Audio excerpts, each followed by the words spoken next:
이제는 진짜 끝인가 봅니다. 김건희 특검 절차를 앞두고 대통령실에서 초대형 폭로가 나왔는데요. 민주당이 검찰과의 전쟁에 돌입했죠? 검찰 특수활동비 삭감을 예고하고 비리 검사에 대한 탄핵소추도 시동을 걸었습니다. 너무 당연한 겁니다. 특활비는 더 이상 당연시되면 안 되는 것이고 비리 검사에 대한 탄핵소추도 당연히 필요한 내용들입니다. 검찰이 윤석열과 김건희와 같은 살아있는 권력은 수사하지 않는다는 게 너무나도 잘 알려져 있습니다.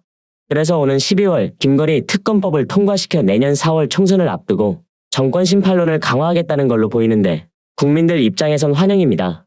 민주당은 검찰 독재정치 탄압 대책위원회를 출범시켰고 김건희 여사 무죄 제조기 김영철 검사의 봐주기 수사 실체도 앞으로 진행될 김건희 특검으로 밝혀야 한다고 촉구했습니다.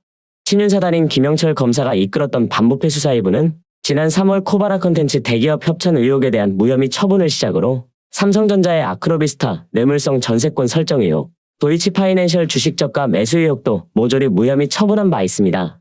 이럴 거면 법이 왜 있는 것이며 사법 시스템이라고 불리는 것도 얼마나 민망한 일인지 모르겠습니다. 그리고 윤석열의 검찰총장 재직 기간 동안 검찰 특활비가 전용됐다는 의혹도 피해갈 수 없습니다. 총 65개 중 55개 검찰청에서 2018년부터 2020년까지 특활비 예산 잔액을 국가에 반환하지 않고 이듬해 돌려 사용한 것으로 드러났죠. 특히 대검찰청은 그간 전국 65개 검찰청이 반납한 특활비 불용액을 영원으로 국회에 보고했는데요. 국민 혈세를 쌈짓돈으로 여긴 검찰 특활비를 반드시 뿌리 뽑아야 할 것이고 이어서 민주당은 비리 검사 탄핵소추도 재추진하고 있습니다. 고발 사주 의혹을 받는 손준성 검사와 위장 전입 등 의혹을 받는 이정섭 검사에 대한 탄핵소추안을 다음 달 1일 본회의에서 표결할 계획을 세운 건데 이제야 본격적으로 모든 게 시작되는 것 같습니다. 검찰과의 전쟁에 돌입한 것은 다음 달로 예정된 이른바 쌍특검법 본회의 표결을 겨냥한 겁니다. 여기서 윤석열이 김건희 특검법에 거부권을 행사하면 정권 심판론이 거세질 수 있고 살아있는 권력도 성역 없이 수사하겠다는 자신의 말을 스스로 뒤집는 꼴이 되는 것이기 때문에 윤석열도 지금 머리가 굉장히 아플 겁니다. 이런 논란이 너무 계속됐던 탓일까요? 대통령실 내부적으로 폭로가 이어지고 있습니다. 조직 슬림화를 내세웠던 윤석열 정부에 대통령실 인력 규모가 전년 대비 늘어난 것으로 나타난 건데요. 이게 지금 문제가 되고 있습니다. 계획 없이 모든 것을 저지른 탓에 정원 대비 10% 넘게 부족한 인력난에 시달리기 시작했고 결국 직원들은 연차도 제대로 사용하지 못하면서 경무에 시달리는 것으로 알려졌습니다. 윤석열의 즉흥적인 일처리가 이렇게 피를 보고 있다는 겁니다. 심지어 내년도 총선을 앞두고 용산 주요 참모들이 물러날 경우 남은 인력들의 과로가 한층 더 심해질 것으로 보여 대통령실 내부적으로도 골머리를 앓고 있다고 하는데요. 홍성국 더불어민주당 의원이 대통령 비서실을 통해 제출받은 자료에 따르면 5월 기준 대통령실에서 근무하는 인원은 총 419명이라고 합니다. 정원 490명 대비 14%가량 축소된 형태로 운영되고 있고 지난해 10월 대비 10명 늘어난 수치입니다. 윤석열은 지난해 대선 당시 대통령실 30% 축소 공약을 내걸었습니다. 정해화한 참모들과 함께 국정운영 방식을 대전환하겠다는 약속이었는데 지금 상황에서 드러났듯이 정작 구체적인 내용은 없었던 것이죠. 정부 출범 이후 국내외에서 각종 국정 이슈가 쏟아져 들어왔고 이를 대통령실이 주도하면서 업무 부담이 크게 늘어 인력 감축은커녕 인력 증원의 필요성이 높아졌다는 건 이미 너무 잘 알려진 사실입니다. 이 상태에서 어떠한 방도도 내놓지 못하고 있으니 잡음이 들리는 것은 당연한 겁니다.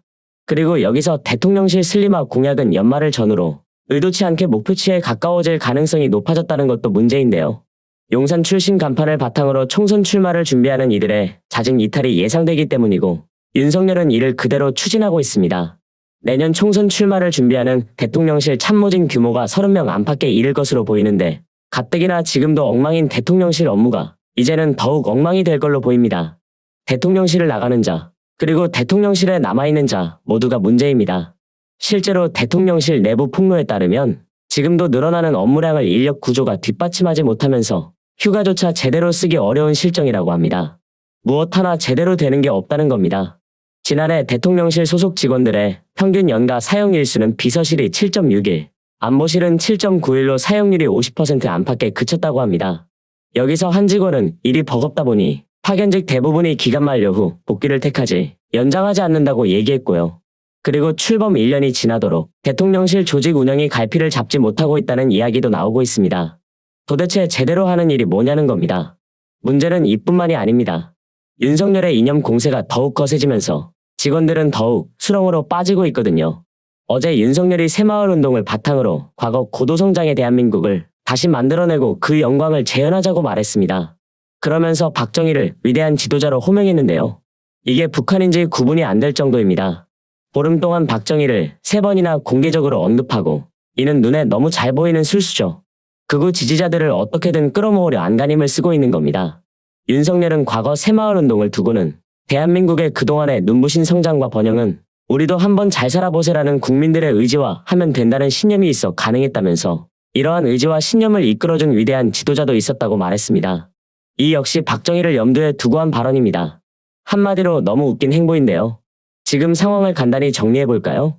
지금 윤 정부는 보선 참패 이후 정책 소통 면에서는 민생 행보를 늘리는 것처럼 보이려고 하고 있습니다. 그런데 정작 통합과 협치 면에서는 한쪽 방향으로만 흘렀죠. 대구, 경북, 박정희, 박근혜 부녀와 접점을 늘린 것 말고는 한 게 전혀 없습니다.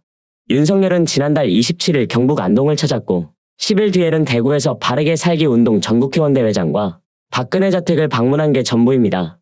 특히 윤석열은 이날 행사까지 한국자유총연맹, 새마을운동 중앙회, 바르게 살기 운동협의회 등 3대 관변단체 행사에 모두 참가했는데요. 그러나 정작 지난달 29일 이태원 참사 1주기 시민추모대회는 정치적 행사라는 이유로 불참했습니다. 당시 여당에서도 참석 검토를 하면서 사실상 야당과 뜻이 일치했던 만큼 문제될 게 없었습니다. 그런데 윤석열은 박정희 추도식에 참석을 했고 해당 자리에서 박근혜에게 자녀로서 겪은 슬픔에 대해 심심한 위로의 말씀을 드린다는 말까지 전달했죠. 여기서 웃긴 건 대구 경북에서 지지율이 50% 밑으로 하락했다는 보도가 나온 직후였다는 겁니다. 지난번에는 시간이 없다는 이유로 제주 4.3 추념식을 불참하고 대구 서문시장과 프로야구 시구를 가서 그렇게나 욕을 먹어놓고도 바뀌지 않은 겁니다. 본인이 과거에 제주도민이 실망하지 않도록 하겠다고 약속한 건데도 말이죠. 이 인간이 말하는 국민은 전 국민이 아니라는 거죠.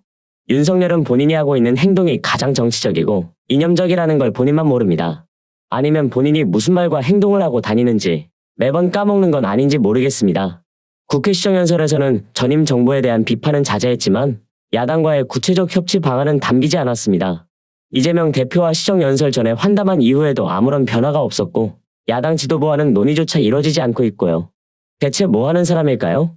연말연시 바닥을 뚫고 추락하는 민생을 돌볼 생각은 전혀 없습니다. 윤석열은 미국 샌프란시스코에서 열리는 IPEF 정상회의에 참석하고 11월과 12월 2달간 미국, 영국, 프랑스, 네덜란드 4개국을 순방합니다. 해외에 나가 복잡한 국내 현안을 잊으려는 건가요? 아니면 국내에 있는 것보다는 지지율을 덜 깎아먹는다고 생각해서 해외에 나가 있는 겁니까? 국민들은 허리가 끊어질 정도로 허리띠를 졸라매는데 윤석열은 249억의 순방 예산도 모자라 추가로 예비비에서 329억 원을 가져갔다는 사실이 이미 만천하에 드러났습니다. 영업사원 1호를 자처하는 것과는 달리 국민은 눈 씻고 찾아보아도 순방 성과를 찾을 수 없는 상황입니다. 오히려 순방 성과를 부풀리다 적발되었고 코인 사기 혐의로 수사를 받는 업체를 순방에 데려가 논란을 샀습니다. 이런 곳에 수백억씩 국민 혈세를 쏟아붓고 있는데 이거야말로 직무유기 아닌가요?